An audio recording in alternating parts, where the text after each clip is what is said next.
Fala, hackers! Meu nome é Igor Gontijo e hoje eu tô aqui com ele. Não, perdi o timing do tapinha. O timing do tapinha é um segredo, Diego. Beleza. Já olhou pra alguém e pensou, o que passa na cabeça dela? Fala, hackers! Meu nome é Igor Gontijo e hoje eu tô aqui com ele, Diego Nunes, especialista em CRO da Supersonic. Então, Diego, cara, muito obrigado por você estar aqui hoje. Pessoal, pra quem não sabe, aqui na Hacker a gente solta uma entrevista foda dessa toda semana com um cara monstro igual o Diego pra poder vir trazer conteúdo pra nossa audiência. Então, de primeira já curte o vídeo, já se inscreve pra você não perder nada. Eu tô aprendendo a virar youtuber agora, eu entendi que você tem que incentivar o cara a clicar no sininho também. Então tem um sininho aí em algum lugar pra você clicar, que ele vai te avisar quando sair um vídeo. E, cara, vamos nessa, bora pra mais um Hacker Talks.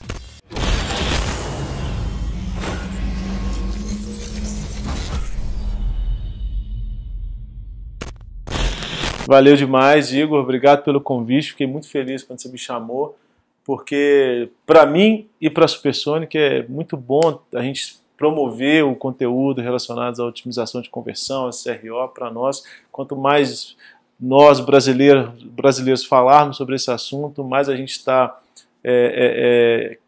deixando o mercado mais maduro, a gente vai estar trabalhando com ainda mais profissionalismo, enfim. Para nós é um motivo de alegria. Agora, essa coisa de monstro aí, eu tenho bons amigos, né? Na verdade. Ouvi boas recomendações.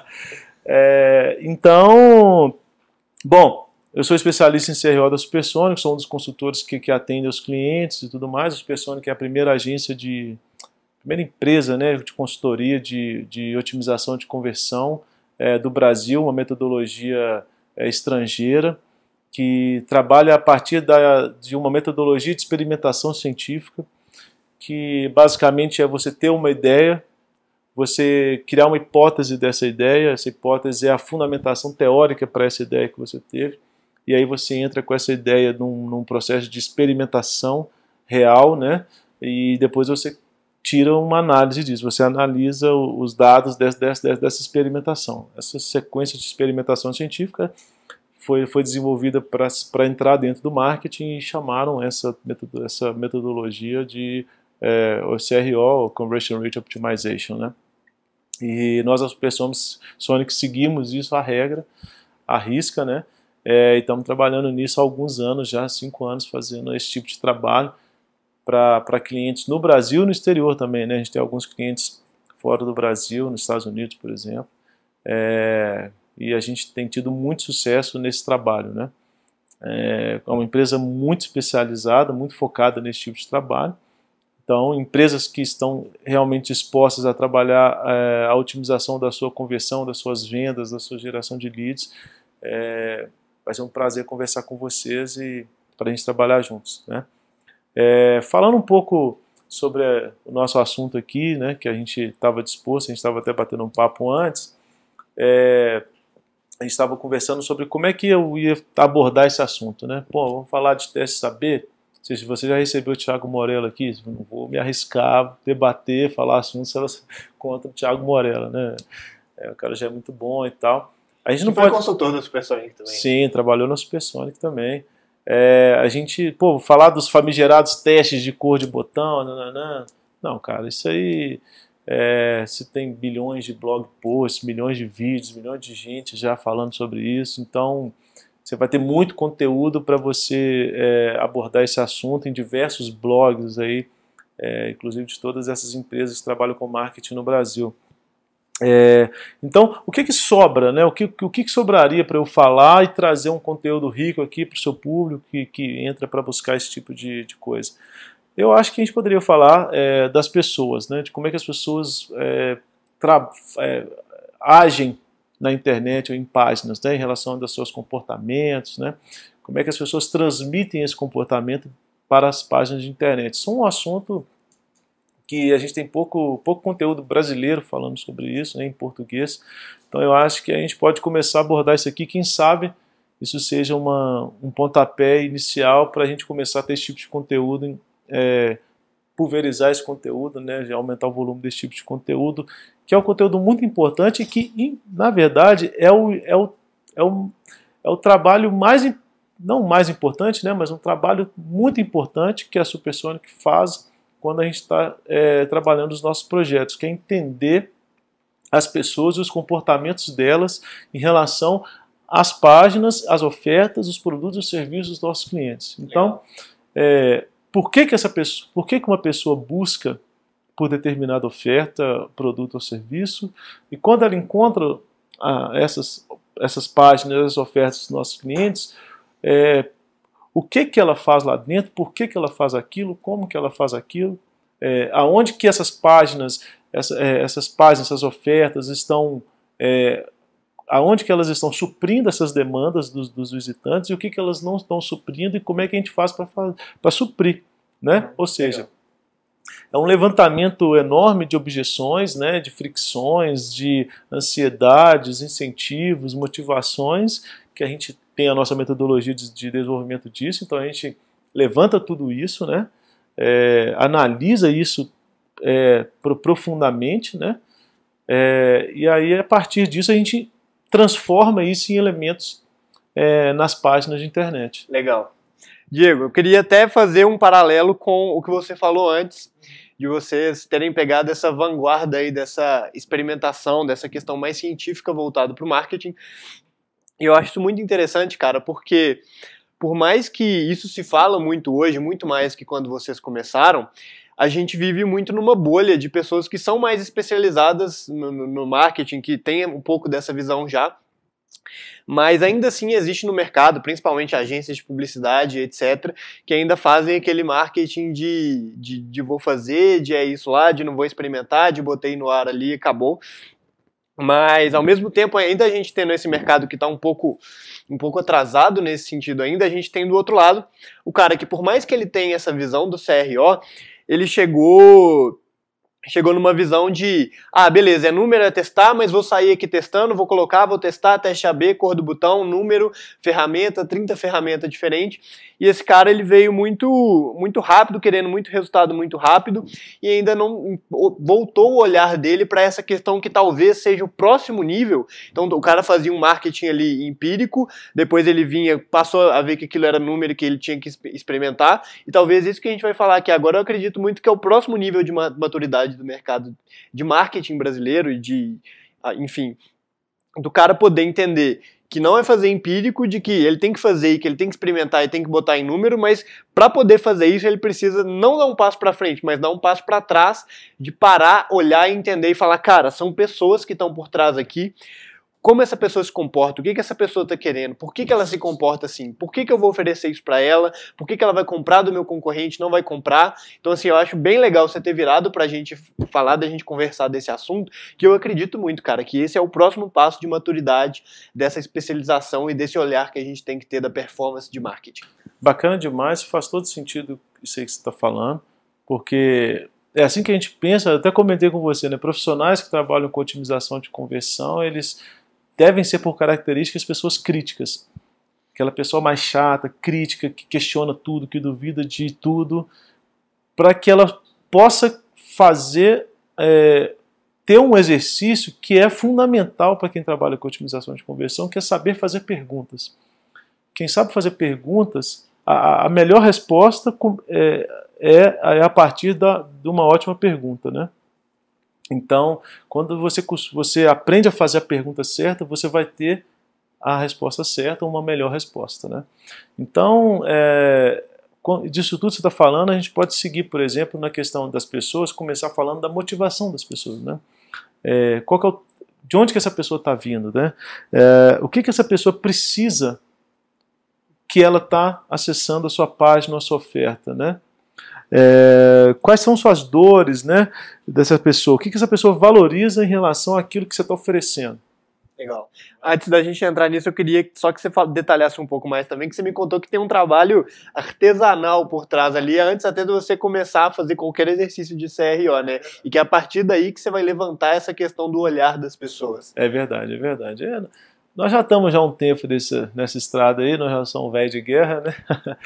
Aí a gente começa no caderno, né? Assim, na verdade, brincadeira, a gente começa no caderno, realmente uma brincadeira, a gente começa na planilha mesmo, a gente pega uma planilha e levanta todas as objeções possíveis que uma pessoa pode ter em relação à minha oferta, ao meu produto, ao meu serviço, né? Então, assim, por que essa pessoa não vai comprar? Pode ser meu preço, pode ser meu prazo de entrega, pode ser não entendeu a minha oferta, pode ser, sei lá, 1000 coisas, pode ser não estou preparado para essa compra agora, pode ser o carnaval chegando, pode ser assim, 1 milhão de coisas, né? Porque a gente tem que entender a sazonalidade das coisas também, porque senão ia ser uma linha reta de conversão. Né? Eu tenho 2,5% de conversão do dia 1 de janeiro até o dia 31 de dezembro, isso não é verdade, né? A sazonalidade é uma coisa muito importante que tem que ser prevista no levantamento das objeções, né? Principalmente, por exemplo, no início de ano, a gente tem todos esses períodos de férias, final de ano, carnaval, etc. Então, a sazonalidade é uma coisa que deve ser observada, porque o CRO, né, ou a taxa de conversão de uma página, depende do seu tráfego. Então, quem está chegando e quando está chegando é um ponto importante a ser analisado. Mas voltando à sua pergunta, a gente pega e levanta isso, 200 perguntas lá de por que as pessoas não querem comprar o meu produto ou o meu serviço. Então, é uma etapa de pegar o ego, botar no bolso e escrever realmente o que você acredita que pode fazer as pessoas não comprarem seu produto, seu serviço. Porque quando a gente sabe por que ela não quer comprar, a gente consegue saber o que precisa fazer para convencê-la a comprar. Legal. Então, realmente, deixar preconceito de lado, viés de lado, não importa o que eu acredito, o que eu preciso. Você tira tudo aquilo ali, vai levantar e falar, cara, deixa eu botar a roupa desse cara, que é para quem eu vou oferecer esse serviço, me botar no olhar dele, me botar no sapato dele ali e pensar o que esse cara quer e como que ele quer isso, né? Exatamente. Uma coisa importante, assim, por exemplo, que eu acho que eu levo muito em consideração quando eu estou trabalhando é o fator social das coisas, né? Por exemplo, eu ofereço por exemplo, o nosso amigo que trabalha com microbooks. Eu ofereço um produto barato, de conhecimento, um produto de educação. O Brasil, né, é um país que a educação é um desafio constante, né? E quem precisa de educação no Brasil? Né? Então, aí a gente começa a segmentar esses grupos de pessoas, e a partir disso a gente começa a encontrar vieses, né, oportunidades, as motivações a partir desses grupos, né? E aí você pode trabalhar o marketing a partir disso. Legal. Vou até contar um caso rápido que eu já contei em outro Hacker Talks, mas que encaixa muito nisso. Tem um livro novo do Seth Godin, sabe?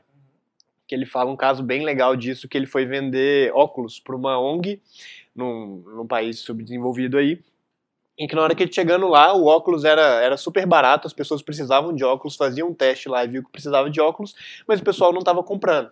E na hora que ele foi ver por que não estava comprando, ele foi entender justamente isso, o contexto social dessas pessoas, e ele viu que lá a galera tem tão pouco dinheiro que para eles comprar não é uma experiência prazerosa igual é pra gente, para eles comprar é muito mais um risco do que um prazer.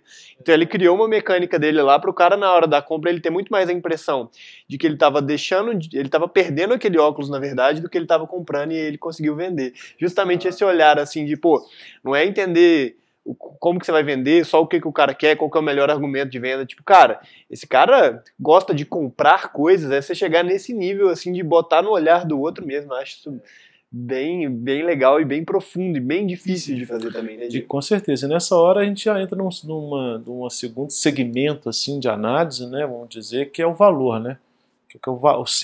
O seu valor, né, em relação àquilo que você está oferecendo, né, que é a proposta única de valor, né, se colocando a sua proposta única de valor para a visão da pessoa que você quer vender seu produto, a gente fala de algumas etapas ali de análise, né, a gente pode falar do apelo, né, o quanto que essa pessoa deseja isso. Nesse caso do Seth Godin, por exemplo, a pessoa não deseja, porque para ela comprar é uma coisa, vamos chamar de ruim, né? Porque, tipo, porra, é um risco. É um risco, né, velho? Então, assim, o apelo de compra, o apelo do desejo para essas pessoas é baixo demais. Como é que você sobe isso para que você consiga apresentar a sua proposta de valor? A questão da exclusividade. e a pessoa se perguntando, por exemplo, se ela consegue comprar o mesmo produto, o mesmo serviço em outro lugar. Né? Como é que você consegue trazer esse apelo esse apelo de exclusividade para o seu produto e para o seu serviço? Na Supersonic tem situações que a gente consegue, em algumas oportunidades, adaptar o produto, o serviço, a oferta, para que a gente consiga fazer isso. Né? Já tivemos essas experiências. Olha, tem que... às vezes a gente pensa num elemento de conversão e a gente apresenta essa coisa que o cliente ainda não pensou. E ele incorpora isso dentro da oferta dele. Né? Então é uma coisa que a gente pode colocar em consideração. A credibilidade é uma coisa muito importante. Eu acredito nessa sua oferta que você está me dizendo. Por exemplo, muita gente usa o melhor do Brasil. Quem te garante que é o melhor do Brasil? A pessoa está acreditando nisso? Como é que você me prova isso, que você é realmente o melhor do Brasil? Né? Eu estava até brincando ontem da Supersonic. Imagina só se eu abro uma oficina mecânica, sei lá, num bairro qualquer. E aí eu boto lá 25 anos de excelência. Quem vai duvidar? Só minha consciência vai duvidar, vai ficar mal. É um fator de credibilidade que a gente precisa explorar isso com honestidade. Né? A gente tem vários fatores que levam credibilidade para a sua oferta, seu produto, seu serviço. Você não precisa ficar usando superlativos e etc. Né? Mas tudo que você falar em relação à sua empresa, seu produto, seu serviço, precisam ter provas críveis disso. Né? Você precisa conseguir provar isso que está falando. Isso é uma coisa que acontece muito com o pessoal, até voltando nisso que eu falei do pessoal usar as coisas muito como ferramenta e não como olhar crítico, com o jeito como o pessoal usa gatilho mental, por exemplo. O cara pega ali, ele fala que tem que ter escassez, fala que tem que ter prova social, fala que não sei o quê, sai tacando aquilo ali na página de qualquer jeito e, na verdade, a escassez dele é em cima de um PDF que o cara sabe que não é escasso, é um PDF. O PDF está ali, é replicável e ponto final. Exatamente. Ao invés de aproveitar o conteúdo rico do PDF para explorar na página, você vai aprender determinadas coisas, não. Quer ficar usando dessas outras situações aí, né? Mas, enfim. Vamos seguir. A gente pode falar também da clareza, né? Porque assim, muita coisa que a gente faz na Supersonic é entender de verdade do cliente o que ele está oferecendo de verdade. Então assim, pegar o seu produto e dar clareza para essa oferta, né? Na explicação desse produto, desse serviço, dessa oferta. Então assim, se perguntar, se alguém leigo lê isso aqui, ou vê essa página, vai entender o que eu estou oferecendo? De verdade? Porque o custo cognitivo é uma coisa muito importante ser observada quando a gente está falando de páginas de internet, de ofertas e tal. Porque assim, o custo cognitivo é uma fricção. Quanto mais a pessoa precisa raciocinar para entender o que você está querendo dizer, menos ela vai se interessar por aquilo. Não é? Então, a questão da clareza é uma coisa fundamental, e é por isso que a gente bate lá nas pessoas tanto em relação a headlines, a títulos de página, por exemplo. Títulos de página serem curtos, claros e objetivos, para que as pessoas entendam o mais rápido possível o porquê que elas estão ali e o que elas podem fazer ali, né? Que é uma pergunta que toda pessoa se faz inconscientemente quando ela está acessando uma página da internet. Por que eu estou aqui? O que eu posso fazer aqui? Né? Então, você se pergunta nisso todas as vezes. Isso que está falando de metrificar pessoas e a gente instrumentalizar pessoas. Além da gente fazer isso com as outras pessoas, a gente não consegue se enxergar sendo um visitante. Né? Então, por exemplo, quando você está raciocinando sobre determinada página, você pode se perguntar, o que eu faria aqui? Você se fazer essas perguntas acessando alguma página que você está interessado. E as respostas que você tiver podem significar um grupo de pessoas importante para essa análise, né? Tanto que naquele livro Não Me Faça Pensar, me fugiu o nome do autor agora, já li o livro umas 200 vezes, tem lá, né, se você fizer um teste de usabilidade com 5 pessoas de perfis diferentes, já contemplam 80% da sua base de pessoas que vão utilizar aquela coisa que você está testando a usabilidade dela. Então você pode ser uma ferramenta de análise, quando você se coloca no lugar do comprador ou da pessoa que vai converter na sua landing page, na sua oferta, né? Legal, só pontuando uma coisa legal nisso aí, a gente aqui da Hacker por esporte, assim, esse final de semana a gente participou de um hackathon. Isso que você está falando do cara se colocar no lugar e fazer a pergunta, o que eu faria nessa situação, é um exercício que exige muita honestidade sua com você mesmo também, para você não colocar um filtro ali. Porque se é você, por exemplo, criando uma página para vender a Supersonic, vamos supor, você tem que se botar não como o cara que está trabalhando no Supersonic, mas como o Diego ali, pessoa que está completamente a par daquilo, para poder fazer. Porque o que a gente viu no hackathon? Na hora que o pessoal ia fazer a pesquisa de validação lá, a gente fazia voltado para a dor, que no caso eram advogados, por exemplo, tipo, nossa ferramenta era uma ferramenta para criar contrato. A gente perguntava quanto tempo o cara gastava fazendo contrato, se aquilo ali era uma atividade realmente manual e repetitiva para ele. Só que a galera que não estava acostumada a fazer esse tipo de questionário, virava falando, por exemplo, vamos supor que a ferramenta fosse a mesma. Você compraria uma ferramenta maravilhosa que reduz o seu tempo e resolve a sua vida como advogado? Sim ou não? Então é justamente você não ter esse viés e você chegar, vamos dizer assim, despido de qualquer coisa ali para poder ter esse olhar, né, Diego? Exatamente, assim, eu falando de mim, eu sou a pessoa mais maravilhosa que existe no mundo. Eu sou a melhor pessoa do mundo, cara.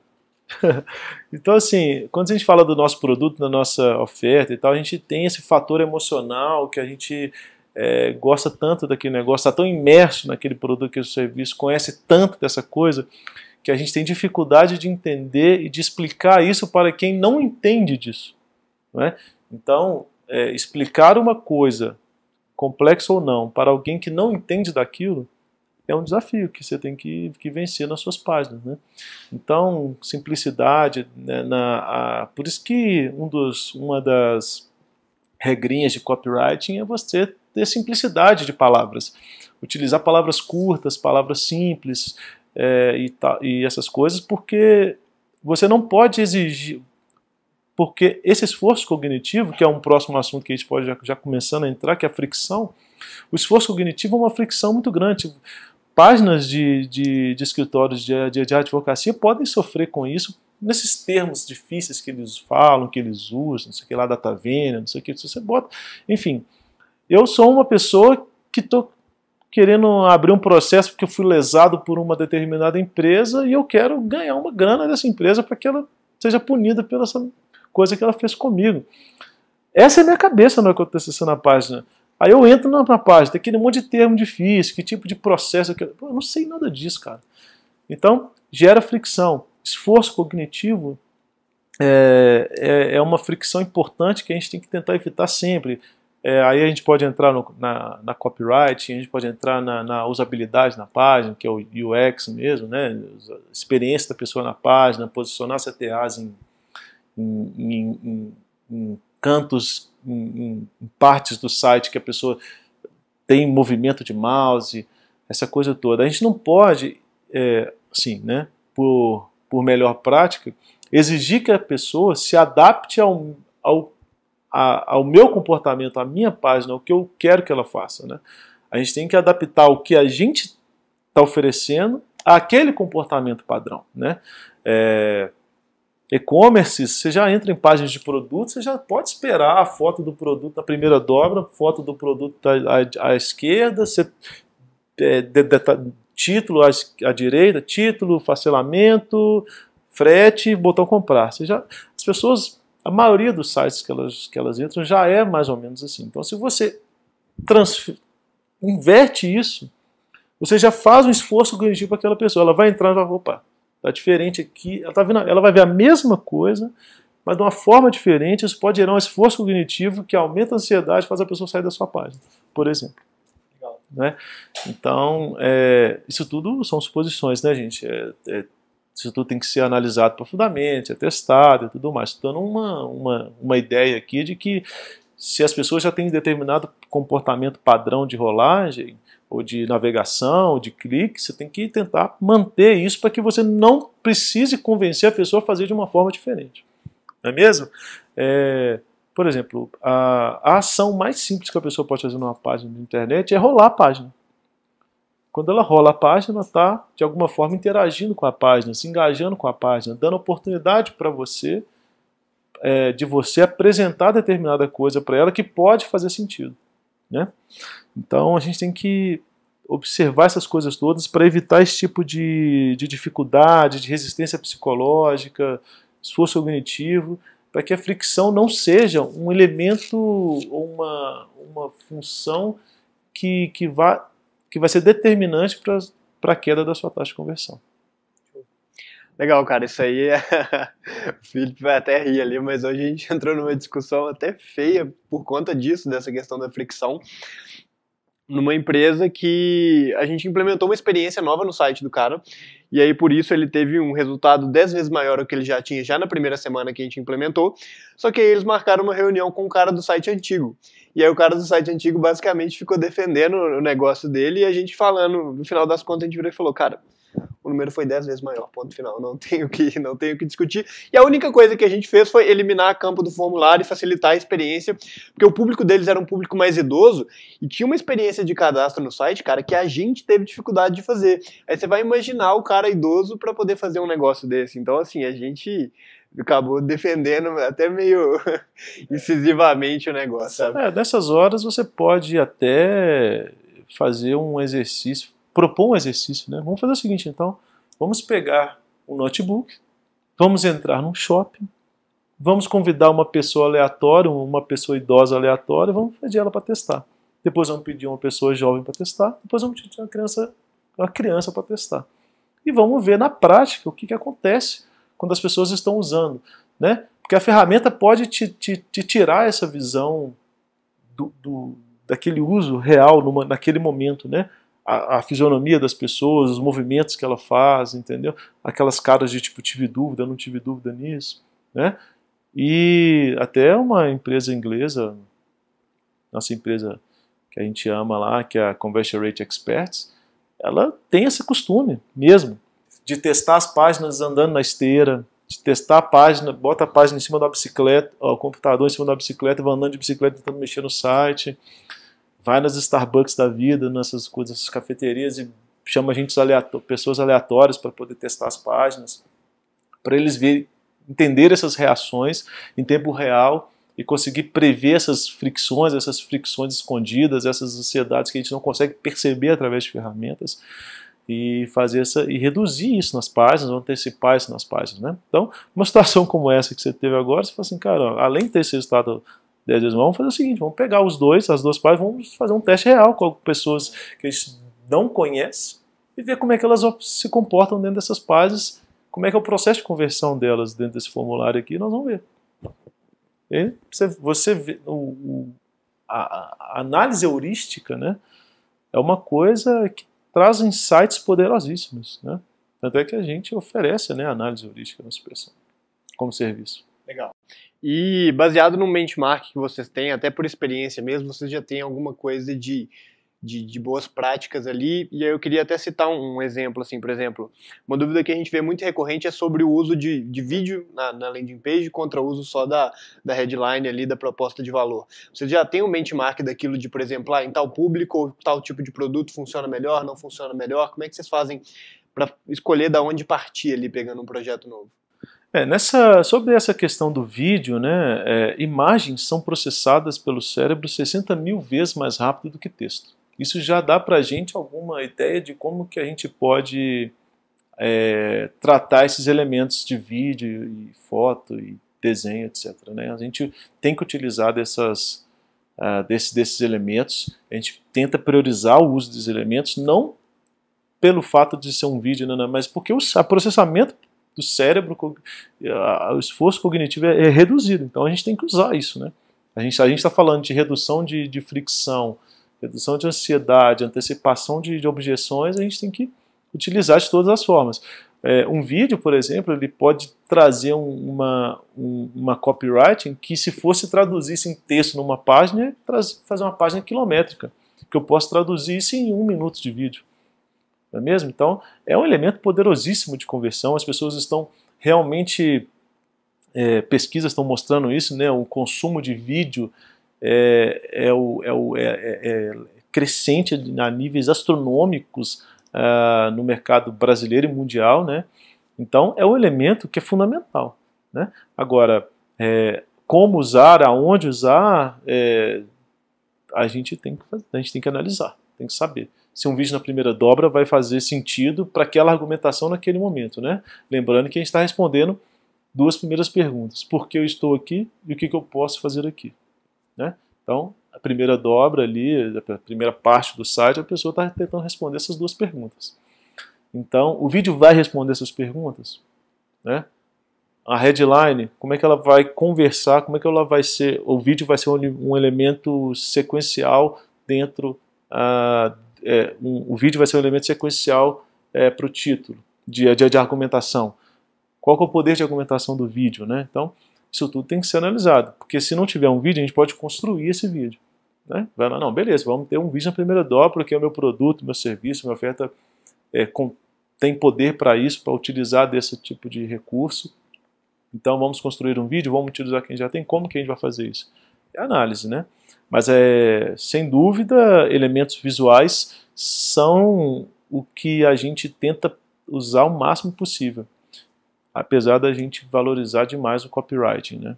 Porque o elemento visual ele tem um apelo rápido, mas o que pode ajudar a convencer, o que vai fazer a pessoa concordar com você pode ser um elemento textual.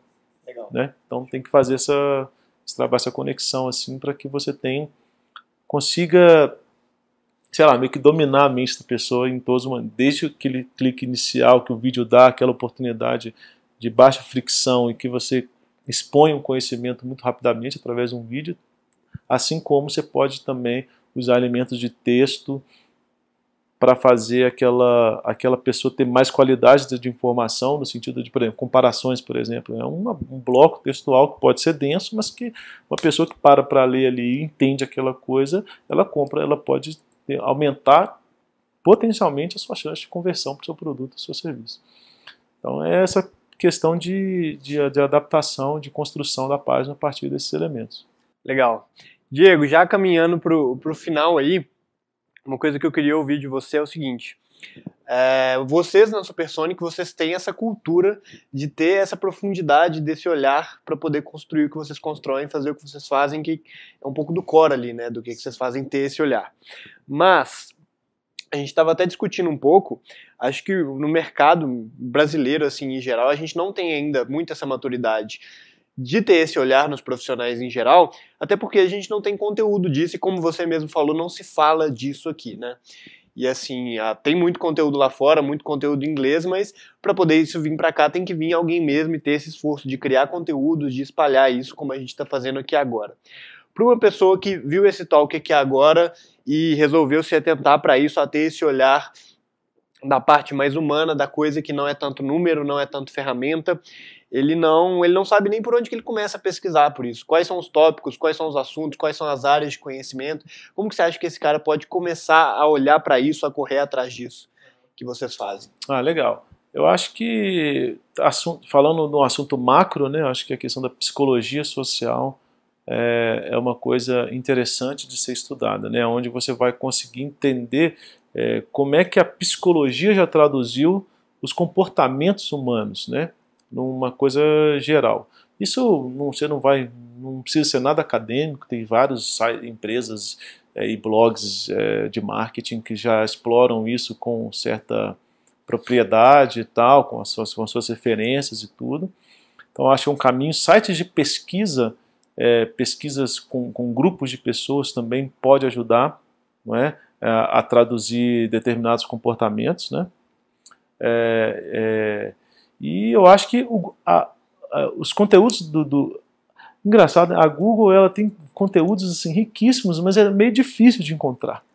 Então, por exemplo, tem aquele site Think with Google, que é até uma newsletter assim, que você assina. Porra, tem conteúdos maravilhosos ali que são relacionados com comportamento, pesquisa, utilização de recursos, utilização de devices, coisas que você pode extrair dados ali importantes e muito valiosos que podem te ajudar nessa construção da sua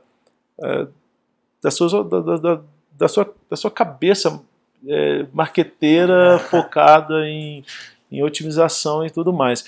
Uma coisa que eu gostaria de abordar aqui nesse final também é a questão da observação. Por mais que a gente busque esses conhecimentos, a observação e a análise crítica do que você já tem é uma coisa muito importante. Então, por exemplo, quando você está fazendo uma análise de uma página, você tem que entender a natureza a qual aquela página está inserida. Então, por exemplo, qual que é a natureza que essa página está inserida? Ela está num celular, ela está num tablet, ela está no notebook de 13, no notebook de 16, numa tela de 22, ela está numa variedade por exemplo, de displays muito grande, que isso interfere diretamente na usabilidade, né? De uma pessoa dentro daquela página. E mais do que isso, é o contexto no qual essa natureza, esses devices estão inseridos. O celular, por exemplo, está inserido no sofá enquanto está com uma TV ligada, né? Um tablet, a pessoa pode estar no meio do trabalho dela, enfim. Então, analisar a natureza no qual a sua oferta, sua página está inserida e o contexto no qual isso está inserido pode ajudar a definir a priorização de argumentação da sua página, o que você vai apresentar primeiro, daquela discussão que a gente estava tendo ali mais cedo, né? Então, então assim, é essa análise crítica mesmo. Então, o conhecimento, fontes tem 1000, a gente pode, enquanto você publica o vídeo aqui, eu te mando várias referências e tal, vários links, materiais de referência que são poderosas para que você possa compartilhar com o seu público, sabe? Mas um recado que eu quero deixar aqui é que você tenha análise crítica sobre as suas coisas a partir da experiência que você já tem. Seja crítico, seja observador, tenta explorar, tentar enxergar além daquilo que você está vendo. Isso já vai te fazer uma pessoa com uma cabeça com um viés mais focado em otimização de conversão. É claro que otimização de conversão, uma metodologia, é uma matéria politécnica, né? Você precisa entender de diversas técnicas, diversas matérias técnicas, né? Usabilidade, copyright, design, etc., análise de dados, etc. Mas ser crítico já vai te deixar fazendo coisas melhores. Legal. E aí, acho legal você entrar nisso também naquela questão que a gente conversou aqui. Esse trabalho, ele exige tempo. E isso é um pouco complicado das pessoas entenderem nessa era onde tudo é framework, tudo você clica, tudo acontece, de você falar, igual você falou, cara, o cara tem que sentar e quebrar a cabeça e raciocinar mesmo, e não vai ter passo a passo, não vai ter nada, é um negócio difícil mesmo, né? A gente tem experiências até na Supersonic, por exemplo. Trazendo um exemplo qualquer e aí falando de algumas experiências que a gente já teve na empresa, né?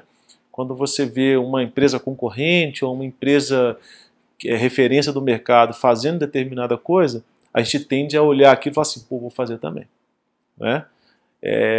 Mas aquilo pode ser um tiro no pé para o seu negócio, né? Por exemplo, às vezes essa empresa referência, o seu concorrente, fez um exemplo, um passo a passo de formulário de 5 etapas. E você vê que a pessoa está tirando cliente seu, está bombando, todo mundo está... Você fala, vou fazer também. Entendeu? E aí você vê que isso pode ser que não funcione para você. Assim como o seu passo é 5, o seu processo de formulário são 5 passos e o seu concorrente ou a empresa de referência está com 2 passos. E você pensa, não, vou reduzir o meu porque o meu está ruim. Né?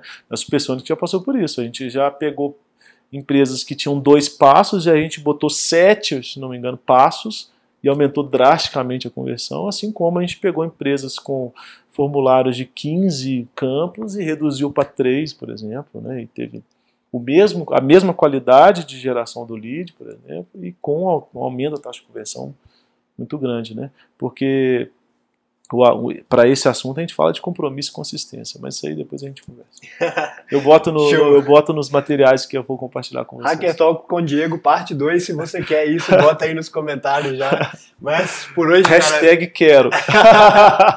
Já vou te agradecer demais por esse papo, por vir aqui falar com isso da gente, uma coisa que a gente escuta tão pouco. Acho legal se você puder realmente trazer essas referências, porque tem muita gente aqui que vem, que eu peço conteúdo, os caras passam a referência, mas falam, cara, procura no Google e tal. Só que nesse caso eu acho que as pessoas não sabem nem pelo que procurar para poder olhar por isso, sabe? É uma coisa tão pouco divulgada que se a gente não incentivar, não empurrar, não tem nem por onde começar, sabe? Então, vou te pedir mesmo essas referências aí e te agradecer mesmo. Pessoal, então é isso. Como eu falei no início do vídeo, toda semana a gente tem uma entrevista como essa. Se vocês querem que a gente continue trazendo conteúdo como esse, trazendo gente como o Diego aqui para poder falar, compartilhe esse vídeo com o pessoal que você conhece, com quem você acha que esse conteúdo vai ajudar. E esse foi mais um Hacker Talks. Obrigado de novo, Diego. E tamo junto, pessoal. Obrigado, pessoal. Quero deixar aqui, se for permitido, uma oferta da Supersonic. A gente abriu um pedaço da agenda, pensando que nessa oportunidade que eu estou tendo de falar com vocês, a gente deixou preparado ali algumas pessoas para fazer uma consultoria de 30 minutos para as empresas aí que tiverem interesse de falar sobre CRO, fazer uma análise das suas páginas e tudo mais. Vocês podem procurar a gente no gosupersonic.com.br/contato, vai ter lá o formuláriozinho, você vai preencher, você anota lá que você viu no Hacker e gostaria dessa consultoria, que nós vamos responder com uma sugestão de agenda, vamos agendar com você, vamos fazer essa consultoria gratuita de 30 minutos. E também tem uma ferramenta interessante que a gente lançou em Comarketing, já tem um tempo já que a gente lançou em Comarketing com a RD, com a Resultados Digitais, que chama analisedepáginas.com.br, o qual a gente vai fazer uma ferramentinha que você responde algumas perguntas, a gente faz algumas análises dos elementos das páginas e algumas coisas in-page e off-page de programação também, CSS e tudo mais, coisa bem interessante, e o relatório dessa página já dá o que é urgente, o que não é, e por que é urgente, o que você pode fazer para resolver, dá um relatório completo, gera um PDF bem completo, você pode distribuir na sua empresa ou para a agência que te atende, para melhorar suas páginas. Show! Então, fiquei até sem graça de ter cortado você antes, eu não sabia dessa festa especial, mas aqui no Hacker é tudo play, tudo rola natural mesmo. Eu pensei nisso aqui agora também. Então, valeu, pessoal. Corta esse programa aí. Valeu.